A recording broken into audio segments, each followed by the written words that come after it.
Hey, what's up? Glad you're here. If you're into crypto or just curious about what's moving in the space, you're in the right place. King Django is my name, and today we are breaking down the Solana breakout. Will it hold? Will it form the support above the breakout? So, welcome to Boson Traders, where the smallest moves makes the biggest waves. Let's get into it.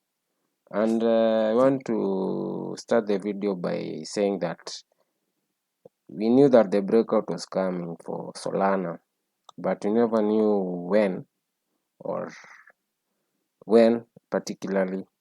The time was the limiting factor.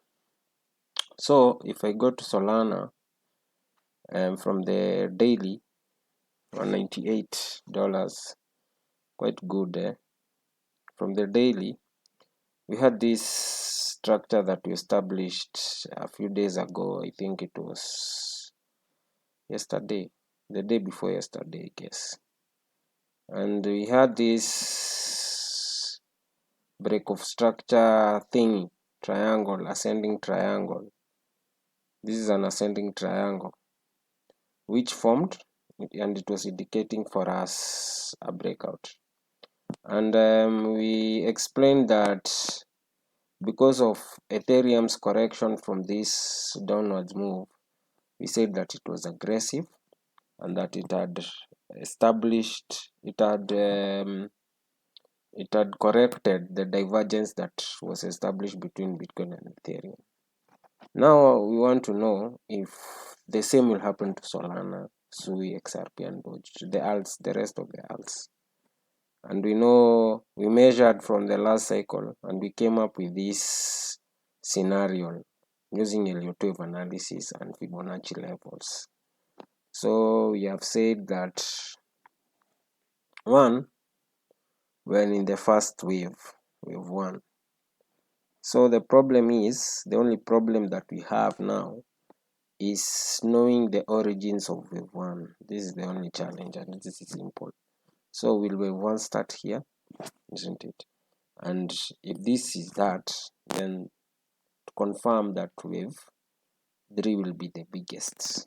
I can recommend people to take very keen eye upon this wave 3, because now it will be the push for the 270 region.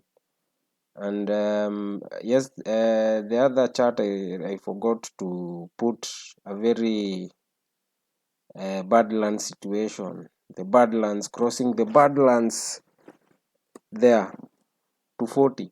We have a heavy resistance between 240 and 260. So these red lines, horizontal red lines, they will be our resistance, the badlands, isn't it?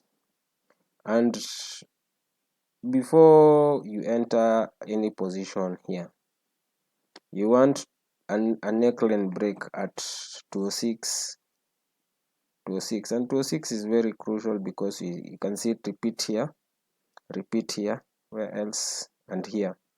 So 206 is also a very crucial level. We mark the badlands there, and it's where prices bounced off from the last push, isn't it? Yes. And now our wave 1's target is 2019, let's say 2020, whereby we know it will face a rejection, and we want that rejection now to support above. We have two things. If it breaks the 200 resistance, 205 resistance, we can give it an allowance of saying the best support for us is here at 185. So wave 2 can bring it here at 185.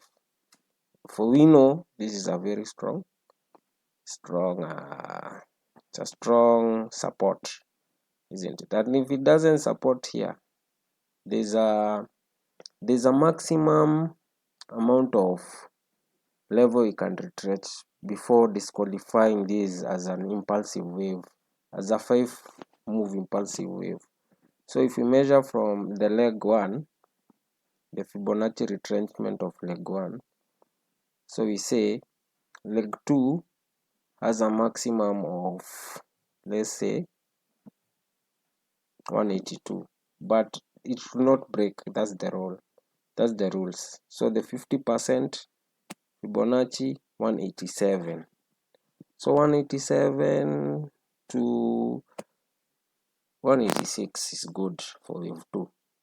So if it doesn't support here, you should be very eyes on it, isn't it? Because it can, but I don't think so. I think the bigger prophecy is here. This impulsive wave can be a big thing, and it can make Solana great again. Make Solana great again. Okay, make Solana great again. Yeah, this impulsive wave can make Solana great strongly. We recommend it strongly.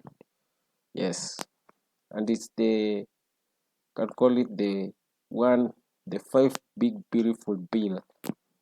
It's a one wave, by the way, encompassing all these resistance, which will break. So you can call it the one big beautiful bill. Yes, and it is following a very good trend line, as you can see. So that is the hypothesis. We have not changed. What you want to see is a confirmation above the break. To continue our analysis, so this will be a short video on Solana because the breakout has happened. We want to see the resistance now. That's from the daily time frame. From the 4 hours, the same scenario, obeying our levels and obeying the trajectory. And remember, guys, these lines you are seeing, it's very messy. Let me remove them. Let me remove this because it's getting hellish, hell on earth.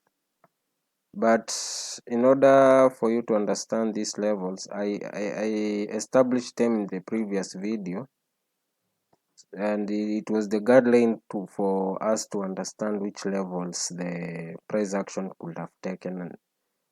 I was not certain about the trajectory. I have to deploy more indicators on the trajectory sector to understand the aggression of the market, how it will aggress those levels, and at what momentum and at what juncture, using Fibonacci time and whatnot. Yeah, but for this video, let it be this clear as black and white.